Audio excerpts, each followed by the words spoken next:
آپ کی تشریف آوری کا دل کی گہرائیوں سے خیر مقدم کیا جاتا ہے۔ ہم آپ کے شکر گزار ہیں کہ آپ نے اپنے قیمتی وقت میں سے کچھ لمحے نکال کر آج کی اس محفل میں شرکت کی اور اردو انسٹیٹیوٹ کی حوصلہ افزائی فرمائی۔ آج کا یہ پروگرام خاص اہمیت کا حامل ہے کیونکہ اس میں ہم ادب کی ایک عظیم اور معروف شخصیت اشفاق حسین صاحب کے ساتھ ایک بامانی شام گزارنے جا رہے ہیں۔ آپ سب کی تالیوں میں آج کے صاحب جشن شاعر، نقاد، محقق اور سواد نگار اشفاق حسین صاحب کا استقبال کرتے ہیں کہ وہ اسٹیج پر تشریف لائیں۔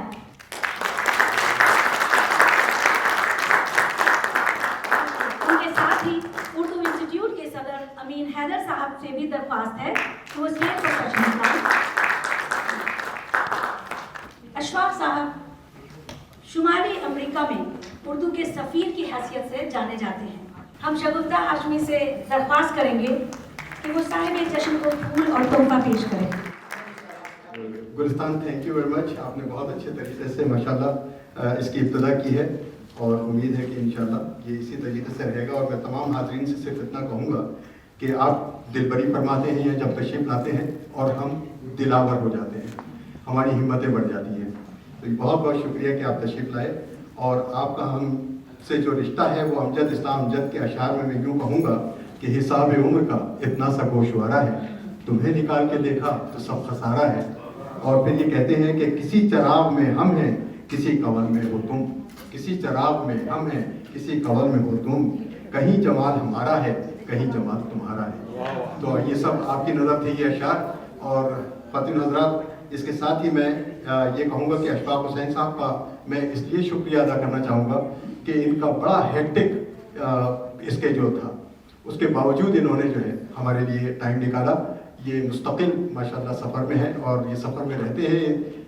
اگر یہ نہ بھی چاہیں تو ان کو لوگ محو سفر رکھتے ہیں، ان کی محبتیں ان کو لوگ مدعو کرتے رہتے ہیں۔ کل رات کو یہ ایک مشاعرے میں موجود ہے اور بہت اچھا مشاعرہ تھا، جس مشاعرے کو انہوں نے کل اٹینڈ کیا ہے۔ اس میں عباس تابش بھی تھے، اس میں شاہین عباس بھی تھے، تو بہت سارے لوگ تھے ہمارے وہاں سے۔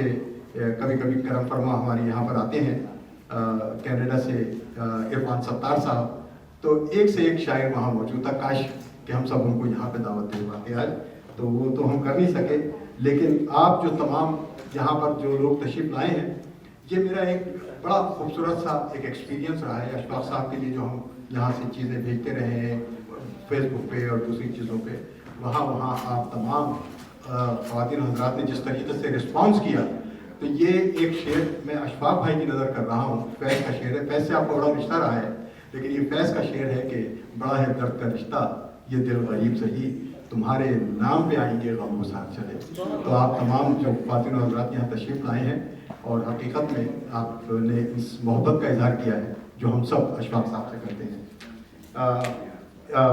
اس کے علاوہ جو ہے میں ایک چیز اور بھی ہے کہ اردو انسٹیٹیوٹ شکاگو کی طرف سے جگر کا ایک شعر بھی آپ کی خدمت میں پیش کرنا چاہوں گا، اور وہ یہ ہے کہ حسن ہے، نغمہ ہے، مے ہے، جام ہے، اب کہاں اے گردش انجام ہے۔ ساری گردش انجام ختم ہو گئی ہے، آپ تشریف لے آئے ہیں یہاں پر جو ہے۔ اس وقت ہم انشاءاللہ تعالیٰ اس پروگرام کو ہم مضبوط بھی رکھیں گے اور اس پروگرام کو دلچسپ بھی رکھیں گے۔ آپ انشاءاللہ جب یہاں سے جائیں گے، میں اپنے آپ کو بہت بڑا کہانی نگار تو نہیں کہوں گا، کہانی سنانے والا داستان گو میں سمجھتا ہوں، لیکن آج آپ مجھے بھول جائیں گے۔ آج جو داستانیں اشفاق صاحب ہم سے شیئر کریں گے، یہ پوری ایک چلتی پھرتی ہسٹری ہے اور ایک لیجنڈ ہے۔ بہت سارے لوگوں کے ساتھ انہوں نے وقت گزارا ہے، اور اردو انسٹیٹیوٹ کی پوری ٹیم جس میں نسیم حیدر، اعجاز اور شگفتہ ہاشمی، ڈاکٹر لطیف سیف، محبوب علی خان، جاوید اسلم، نظر نقوی، گلستان فاطمہ، ملیحہ غوث، خرم سید، کاشف حیدر اور یاسمین مظفر، یہ تمام لوگ جو ہیں یہ ہماری ایک ایسی ٹیم ہے کہ میں جتنا بھی شکر ادا کرنا چاہوں اللہ کا وہ کم ہے، کیونکہ یہ بہت ہی نفیس، بہت ہی کوآپریٹیو اور ایک آواز پہ سارے کے سارے لوگ جمع ہونے والے لوگ ہیں یہ۔ تو میں چاہوں گا کہ کچھ تالیاں ہمارے ان دوستوں کو